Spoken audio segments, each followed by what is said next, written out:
Hello friends, welcome to our channel Sunita with Sunita, जहां आप सुन रहे हैं नीलोत्पल मृणाल द्वारा लिखित उपन्यास डार्क हॉर्स।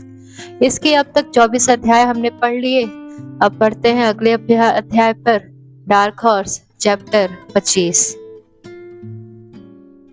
समय मुट्ठी में रेत की तरह फिसलता जा रहा था। मुखर्जी नगर में साल कैसे गुजर जाता था पता ही नहीं चलता था। कमरे से कोचिंग, कोचिंग से कमरा, आते जाते साल भर का समय बस घंटों का सफर लगता था। समय का पहिया रुकता नहीं। यह सच यहाँ के रहने वाले विद्यार्थियों से बेहतर भला कौन जानता है। यह पहिया न केवल रुकता नहीं बल्कि कितने नसीबों को अपने नीचे कुचलता जाता है और कितने की तकदीर इसी पहिए पर सवार होकर बहुत आगे निकल जाती है।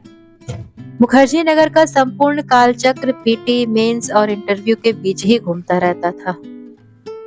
इधर संतोष ने दिल्ली में रहना तो तय कर लिया था, पर अब उसके लिए दिल्ली में रहना आसान नहीं था। पिताजी ने अपनी तरफ से साफ कह ही दिया था कि अब दिल्ली में पढ़ाई के लिए खर्च भेजना उनके बुते की बात नहीं। संतोष ने भी अपनी ओर से वापस आने के लिए हाँ तो कह दिया था, पर महीने ऐसे ही गुजरते जा रहे थे और पिताजी यह सोचकर हर महीने पैसे भेज दे रहे थे कि शायद अगले महीने संतोष वापस आ ही जाएगा। महीने में भेजी जाने वाली राशि भी आधी हो चुकी थी। कुछ पैसे माँ अपनी ओर से बचाकर भेज दे रही थी, जिसके बारे में संतोष के पिताजी को पता भी नहीं था। असल में माँ ने ही ढांढस देकर संतोष को दिल्ली टिकने का मनोबल बनाए रखा था। संतोष इसी बीच काफी तनाव में रह रहा था। एक तो आईएएस में दूर दूर तक सफलता की कोई संभावना नहीं दिख रही थी, दूसरी तरफ उसके पास इतिहास से स्नातक करने के अलावा अन्य कोई डिग्री भी नहीं थी जिसके आधार पर वह और भी कहीं संभावना तलाशे। उसके पास वकालत, पत्रकारिता या एमबीए जैसी अपार डिग्री भी नहीं थी जिसके सहारे वह कहीं और किसी और क्षेत्र में हाथ पांव मार सकता है। संतोष तो देश के लाखों छात्रों की तरह पुरातन विश्वविद्यालयी अध्ययन परिपाटी का पारंपरिक छात्र था, जो या तो संयोग से आईएएस बनता है या फिर कुछ नहीं बनता है। आज के समय जब देश में आयोजित किसी भी क्षेत्र की प्रतियोगी परीक्षा में विज्ञान, तकनीकी, गणित और अंग्रेजी का महत्व बढ़ा चढ़ाकर दिखाया जाने लगा था, ऐसे में इन विश्वविद्यालय से इतिहास, राजनीति शास्त्र, समाज शास्त्र, दर्शन शास्त्र जैसे विषयों को लेकर पढ़े छात्रों की डिग्रियां बस शादी के कार्ड में जिक्र करने के काम ही आती थी, अन्यत्र नहीं। जैसे चिरंजीवी फलाना BA, MA, MPhil Allahabad university. Santosh भी अगर यहाँ कुछ नहीं कर पाता तो बाकी सारे दरवाजे बंद ही प्रतीत हो रहे थे। ऊपर से उस पर जल्द से जल्द दिल्ली छोड़ने का दबाव भी था। इसके लिए खुद को तैयार करना आसान नहीं था, पर नशा है आईएएस की तैयारी। जब तक उम्र है और अटेम्प्ट है, एक बार आया लड़का ये दोनों गवाए बिना मुखर्जी नगर से शायद ही वापस जाता था। संतोष ने भी आखिर जैसे तैसे करके खुद को तैयार कर ही लिया था, इस बार की भी परीक्षा के लिए। आखिरकार हर साल होली, दशहरा, दिवाली की तरह अटल यूपीएससी के पीटी एग्जाम के फॉर्म अपने नियत समय पर आ ही गया। गुरु के लिए भी यह परीक्षा जीवन मरण के समान थी।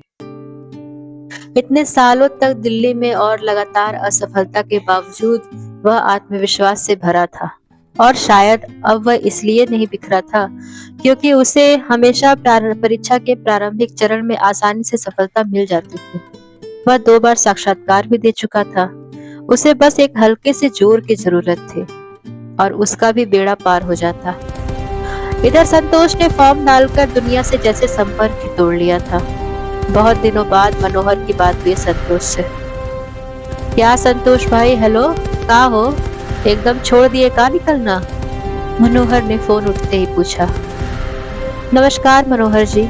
नहीं महाराज, हम क्या निकलना छोड़ेंगे, यहाँ से निकलने का ही तो संघर्ष है सबका यहाँ। देखिए कब तक निकलते हैं। संतोष ने दार्शनिक अंदाज में कहा। अच्छा निकल ही जाइएगा भाई, कौन यहाँ रहा है हमेशा के लिए। रिजल्ट आए ना आए जाना तो होगा ही। हमको भी बड़ा प्रेशर है घर से वापस आने का। 6 साल हो भी गया मेरा यहाँ रहते हुए हो। साला आपको बताएं, बस एक बार बिहार का पीटी निकल गया था, उसी को दिखा दिखा के आज तक टिके हैं यहाँ पे। मनोहर ने भी अपना दर्द बयां करते हुए कहा। हाँ मनोहर भाई, क्या किया जाए। हमारे आपके जैसे लोगों के लिए तो यह क्षेत्र भरा पड़ा है, लेकिन इन्हीं में से तो एक सफल होते हैं, सो हिम्मत नहीं हारना चाहिए, संतोष ने कहा। अच्छा, मैंने आपको इसलिए फोन लगाया था कि विदिशा मिली थी। वह दिल्ली छोड़कर जा रही है, घर वालों ने वापस बुला लिया है। कह रही थी आपसे मिलने को। आज शाम बत्रा आ सकते हैं क्या आप? ये भी जा रही है? ओके, चलिए हम आते हैं शाम को, संतोष ने कहकर फोन काटा। शाम को विदिशा, मनोहर और संतोष बत्रा पर मिले। अरे विदिशा जी, ये अचानक जाने का प्लान कैसे कर लिया? संतोष ने मिलते ही पूछा। हाँ सेंटी जी, हम तो चले। अजी, वो पापा पिछले 2 साल से कह ही रहे थे कि बहुत हुआ तुम्हारी तैयारी, अब वापस आ जाओ।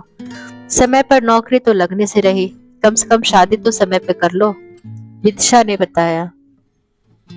तो शादी तय हो गई क्या आपकी?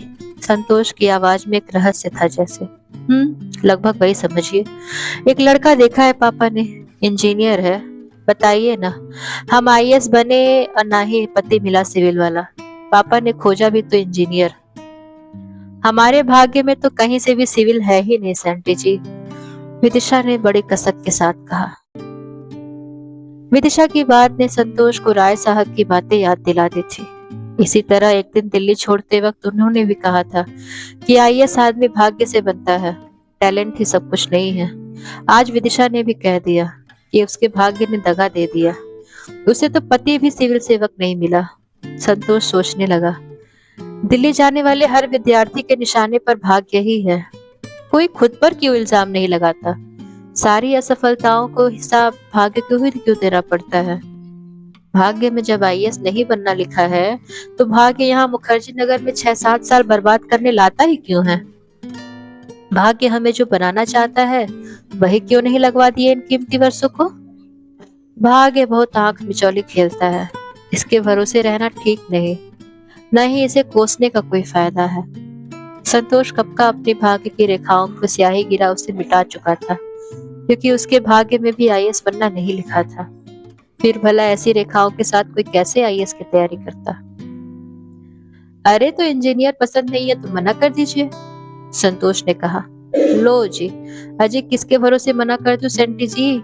आप भी तो सेलेक्ट हो जाते तो हम मना कर देते। विदे बोलकर विदिशा ने हद जोर से हंस पड़ी। उसके साथ मनोज और संतोष भी हंसने लगे। बाप रे, हमारे भरोसे तो मुश्किल ही है। हमारे लिए तो ज्योतिषी ने साफ कह दिया है कि आईएएस हमारे भाग्य में नहीं है, संतोष ने हंसते हंसते कहा।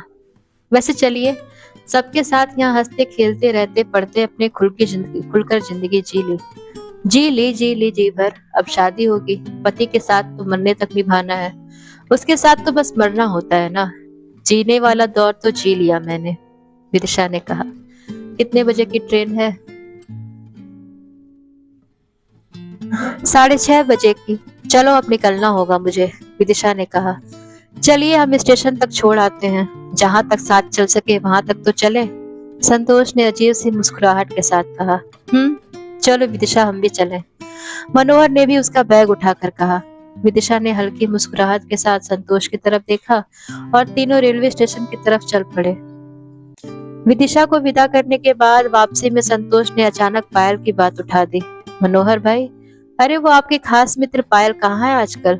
संतोष ने पूछा। भाई जी रहने दीजिए, किसका किस्सा उठा लिए?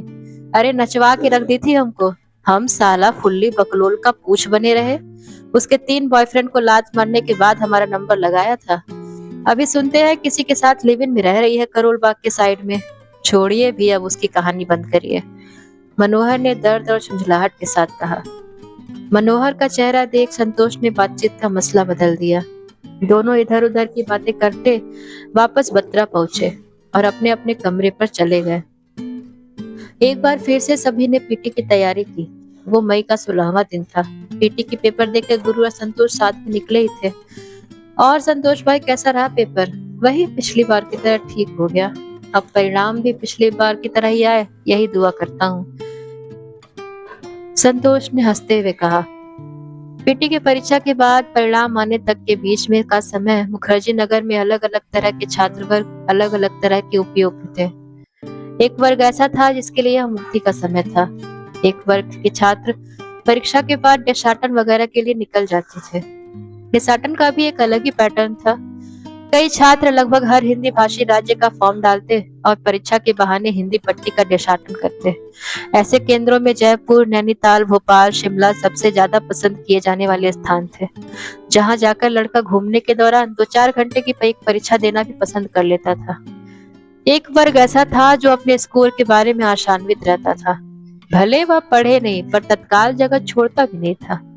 दिन से लेकर शाम तक और देर रात तक संभावित कट ऑफ पर चर्चा कर कमरे पर लौट आता था और अधमने ढंग से मेंस के लिए एक आध किताबें मेज से बेड और बेड से मेज पर रखता उठा था।